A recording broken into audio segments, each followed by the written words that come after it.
Ladies and gentlemen, imagine this for a second. You walk into the grocery store with a giant sack of money. I'm talking a Santa Claus-sized bag, overflowing with bills. You strut down the aisle like a boss, thinking you're untouchable. You get to the cashier, plop that bag on the counter, and with all the confidence in the world, you say, "Yeah, I'll take one egg." And the cashier, without even blinking, pulls out a scale. Not to weigh the egg, oh no, but to weigh your mountain of terror. Because in this economy, counting bills takes too damn long. That, my friends, is not a dream. That's hyperinflation. And it is as fun as it sounds. Your money is worth so little that you can finally call yourself a billionaire, but congratulations. Nope. You can't even afford bread. Welcome to Simplified, the channel where we take big, messy economic disasters and boil them down so even your dog could understand. Today, we're talking about hyperinflation, what it is, how countries like Zimbabwe and Venezuela managed to completely torch their economies, and why printing money to get rich is the financial equivalent of microwaving a burrito while it's still wrapped in tinfoil. Spoiler, it ends badly. And as always, this video is pulled together from multiple sources, research, and maybe a little caffeine-fueled ranting at 2 a.m. If something's off, feel free to fact-check me in the comments because this is the internet, and I know you will anyway. All right, let's dive in before my money loses more value just sitting in my wallet. So what the heck is hyperinflation? We all know inflation, right? It's when prices slowly creep up. A loaf of bread costs $2 today, $2.10 tomorrow, $2.50 next year. Annoying but manageable. Hyperinflation laughs at that. Hyperinflation is like inflation on steroids, Red Bull, and an existential crisis all at once. Instead of prices going up a little each year, they skyrocket daily or even hourly. Imagine your paycheck in the morning being useless by dinner. Imagine spending your entire month's salary on lunch, and not a fancy steakhouse lunch. No, a sad little sandwich. How do countries get there? It usually involves governments doing the one thing every kid has wondered at least once. Why don't we just print more money and make everyone rich? It sounds genius when you're 8. It sounds less genius when you're 28 and realize that money only matters if people trust it, because money is just paper. Or, in the case of Venezuela, it's arts and crafts supplies. Spoiler alert, people literally made handbags and origami out of their bills because it was cheaper than buying actual paper. So let's rewind to Exhibit A, Zimbabwe. Zimbabwe used to be one of the more promising economies in Africa. They had fertile land, natural resources, and potential. But potential doesn't pay the bills when your government decides to place SimCity on hard mode with no tutorial. In the early 2000s, Zimbabwe's government decided to fix things by printing money like it was going out of style. Why? Because their economy was tanking. Farms were collapsing thanks to poorly thought out land reforms, food production was dropping, and instead of solving the actual problem like, I don't know, growing more food, they just fired up the money printer and said, "This will patch the hole." Spoiler, it did not patch the hole. It blew up the entire house. By 2008, Zimbabwe entered the Guinness World Records of economic stupidity. Their inflation hit, are you ready for this? 79.6 billion%. Billion with a B. Prices doubled every 24 hours. Yesterday's bread cost you 5,000 Zimbabwe dollars. Today, it's 10,000. Tomorrow, don't even bother checking. Just starve. And the government's solution? Keep printing.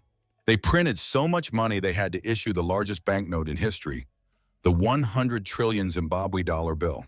Sounds cool, right? Who doesn't want to flex by holding 100 trillion in their hand?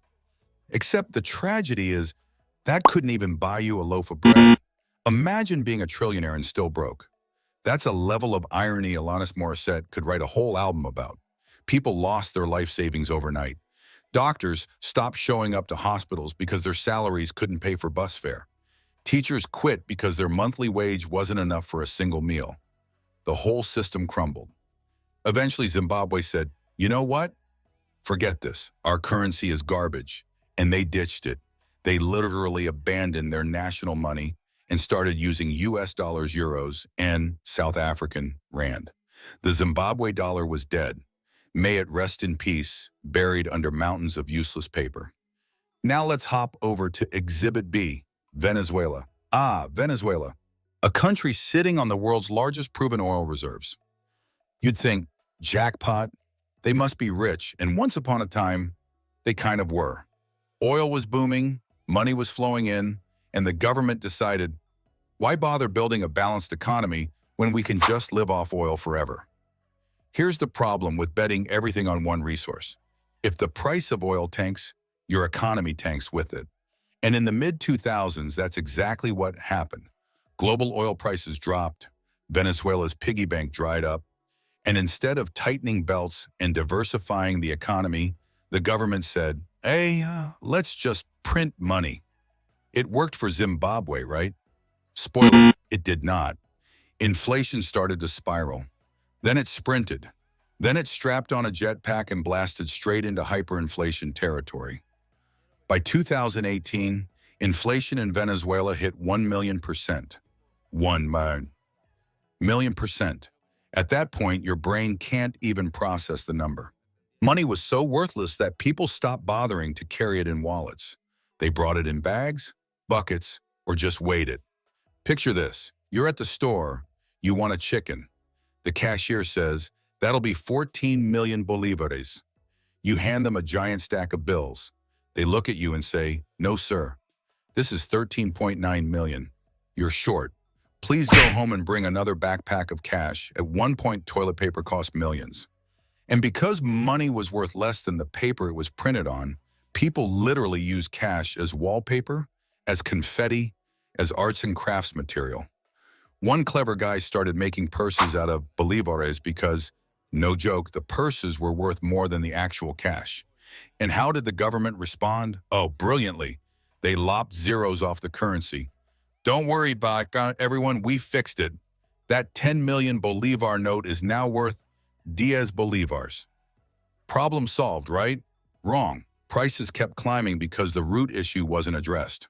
You can chop zeros all day, but if people don't trust your currency, it's just monopoly money.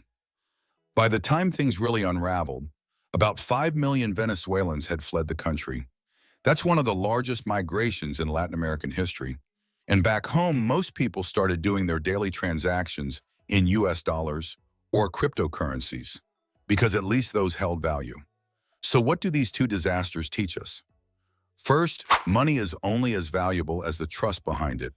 You can print as much as you want, but if people don't believe in your currency, congratulations, you've just made colorful paper. Second, an economy can't rely on one leg of the stool. Zimbabwe leaned too hard on agriculture. Venezuela leaned too hard on oil. When those collapsed, the entire stool tipped over, and the people paid the price. Third, governments need to understand that money printing is not wealth creation. True wealth comes from producing goods, services, and innovation.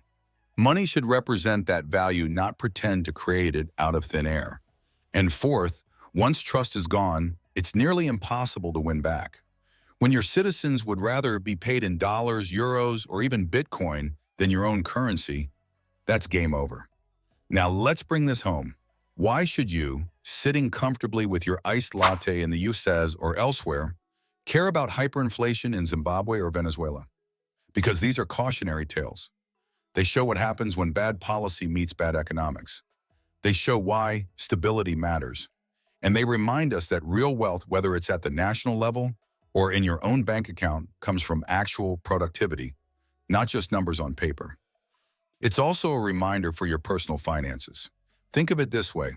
If your entire income relies on one job, one stock, or one industry, you're basically Venezuela with oil. Diversify. Build multiple streams. Don't let one shock wipe you out.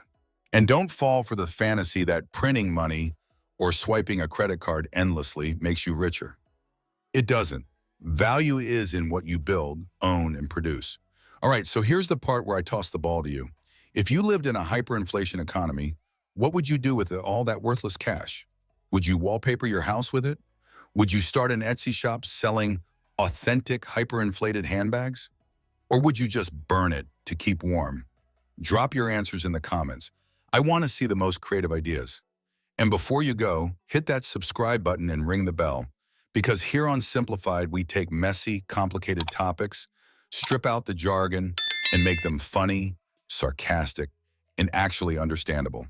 Remember, being a trillionaire doesn't mean much if you can't buy a sandwich. Stay smart, stay skeptical, and I'll see you in the next video.